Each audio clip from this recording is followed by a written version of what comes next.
Sampling वो India ने भी ली है और इंडिया के जो स्टूडेंट्स हैं वो माइक्रोसॉफ्ट, एप्पल हर जगह पे पहुंच रहे हैं। प्रश्न में आपका स्वागत है दोस्तों। भारत तेजी से स्मार्टफोन निर्यात का एक बड़ा केंद्र बनता जा रहा है। रिपोर्ट्स के मुताबिक 2025 की पहली तिमाही में भारत ने अमेरिका को 36% स्मार्टफोन निर्यात किए, जो पिछले साल के 11% से काफी ज्यादा है।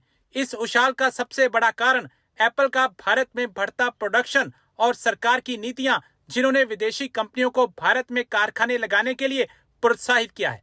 एप्पल ने भारत में अपना प्रोडक्शन काफी तेज कर दिया है। 2020 में पुराने मॉडलों से शुरुआत करने वाली कंपनी अब फॉक्सकॉन जैसे अपने पार्टनर्स के साथ पूरे आईफोन रेंज का प्रोडक्शन भारत में कर रही है। मई में फॉक्सकॉन ने तमिलनाडु में प्रोडक्शन बढ़ाने के लिए अपनी भारतीय इकाई युजान टेक्नोलॉजी में $1.49 बिलियन का निवेश किया। 2023 में जहां एप्पल के 14 भारतीय सप्लायर थे, 2025 में यह संख्या 64 हो गई है। हालांकि अमेरिकी राष्ट्रपति डोनाल्ड ट्रंप ने भारत में बने आईफोन्स पर 25% टैरिफ लगाने की धमकी दी थी, लेकिन डोनाल्ड ट्रंप की यह धमकी किसी काम न आई और भारत में एप्पल का प्रोडक्शन तेजी से बढ़ रहा है। स्मार्टफोन्स की मैन्युफैक्चरिंग की अगर बात की जाए तो 1 of 3 स्मार्टफोन्स जो कि यूनाइटेड स्टेट्स ऑफ अमेरिका में इस्तेमाल हो रहे हैं, उनके ऊपर लिखा हुआ है मेड इन इंडिया।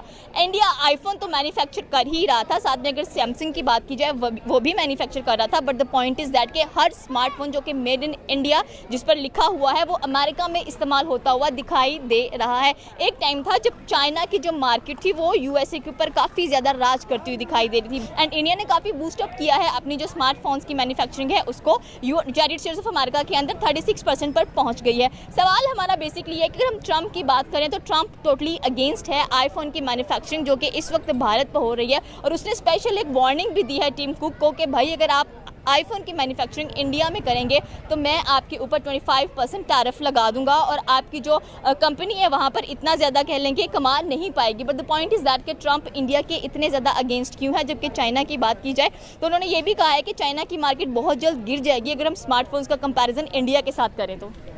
मेरे नज़दीक तो अगर ट्रंप जो है वो इंडिया के अगेंस्ट होने की मेरे नज़दीक एक सिर्फ वन फैक्ट है जिसमें सिर्फ एक स्टेप लिया गया है।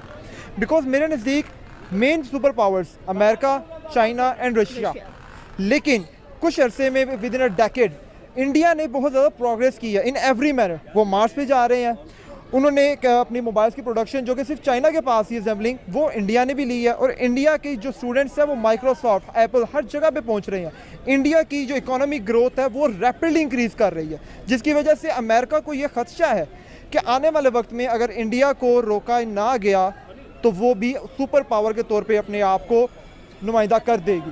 दैट्स वाई वो सारे एक्शंस ले रहा है जिससे वो इंडिया को रोक सके कि वो किसी भी तरह सुपर पावर ना बने। और उसकी वजह से वो क्या कर रहे हैं, वो पाकिस्तान को सपोर्ट कर रहे हैं ताकि पाकिस्तान और इंडिया आपस में ही लड़ते रहें, वो पाकिस्तान को फैसिलिटेट करते रहें, पाकिस्तान इंडिया लड़ते रहें और इंडिया की ग्रोथ में वो इंक्रीज ना आ सके जो वो एक्सपेक्ट कर रहे हैं। ये तो जेलसी नहीं होगी वेस्टर्न्स की? अगर हम लोग देखें तो जब आपका खित्ता इतनी तरक्की कर रहा है, जब आपको लग रहा है कि आपने इतना कुछ किया है, you are the super power, जब एक साउथ ईस्ट एशिया में से कंट्री उठकर अपना एक नाम बना रही है अपनी मैन्युफैक्चर, आपको पता है सबसे ज़्यादा अगर हम लोग बात करें जो इंडिया एक्सपोर्ट करता है यूएसए को, उसमें फार्मास्यूटिकल्स आ जाते हैं। फिर स्पेशली अगर हम लोग चावल की बात करें या बहुत सारे जैम या ज्वेलरी की बात करें तो इंडिया एक्सपोर्ट करता है अमेरिका को। बट राइट नाउ जो रिकॉर्ड ब्रेक हुआ है वो स्मार्टफोन का हुआ है जो कि इंडिया एक्सपोर्ट कर रहा है। तो इट मींस कि इंडिया अच्छी खासी टक्कर दे रहा है वेस्टर्न मार्केट्स के अंदर बैठकर और चाइना को तो पीछे ही छोड़ दिया उसने।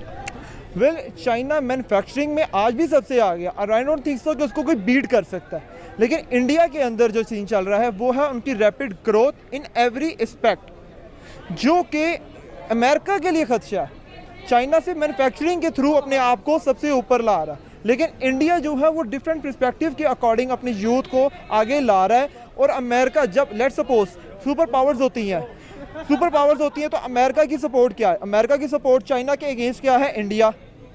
लेकिन अब उसको खदशा हो कि इंडिया मेरे ही खिलाफ हो जाएगा और हम समहाउ वो मे भी पार्टनरशिप कर ले चाइना के साथ, पाकिस्तान के साथ, रशिया के साथ, क्योंकि बेसिकली इन सब के बॉर्डर लिंक्स कर रहे हैं। अमेरिका को ज़्यादा खदशा है कि अगर इंडिया अपनी उनकी जो भी वो कर लें कि इंडिया अगर उनके नीचे है तो अगर वो उनको कहे कि नहीं आज हमने अमेरिका को ख़त्म करना है तो वो बेसिकली एक स्ट्रॉन्ग क्या कर लें कि एलाई बन जाएगा रशिया और चाइना का।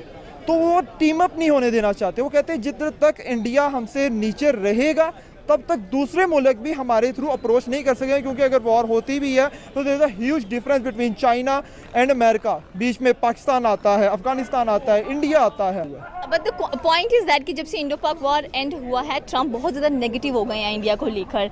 लाइक आप देखिए, नाटो की अभी बहुत बड़ी एक कॉन्स्पिरेसी हम लोगों को नजर आई, जिसमें उनके सैनिटर ने भी, उनके चीफ ने भी उठकर बोला कि हम चाइना, ब्राज़ील और इंडिया को अच्छे खासे सैंक्शंस लगा देंगे, क्योंकि ये रशिया से ऑयल परचेज करते हैं। और डेफिनेट सी बात है, इंडिया फिर भी वहाँ पर नहीं माना, नहीं रुका। उसने कहा ठीक है, आप कर लो जो आप कर सकते हैं, but the point is that कि अगर आप ऐसा करोगे तो मुझे भी टिट फॉर टैट करना आता है। और उसने अच्छा खासा रिस्पॉन्स दिया है, फाइट बैक किया है। But again the thing is that कि व्हाई है ट्रम्प, ठीक है, वो अपने स्टेटमेंट से ऐसे सुबह कोई और स्टेटमेंट देगा, रात को कोई और स्टेटमेंट दे देगा। स्टिल ट्रम्प एक सुपर पावर वाला है, जो एक सिनेरियो है वो शो कर रहा है। बिकॉज मुझे नहीं लग रहा, हम जब से उसकी स्टेटमेंट्स देख रहे हैं, एक तो सीज फायर के लिए उसको नोबेल प्राइज़ हमने ही कहा, पाकिस्तान नहीं कहा कि देना चाहिए, अभी तक उसको मिला नहीं है। So the point is that कि एक बंदा जिसकी अपने कॉल ऑफ फेम इतना तजाद है, वो दूसरे को किस तरह से पॉइंट आउट कर सकता है, दूसरे को किस तरह से बता सकता है कि भाई ये चीज़ आप ऐसे कर लो। वाई ही इज ऑर्डरिंग कि जो ये पाकिस्तान की दलाली हो रही है, पाकिस्तान को एक तवाइफ की तरह पूरी दुनिया के सामने बेचा जा रहा है।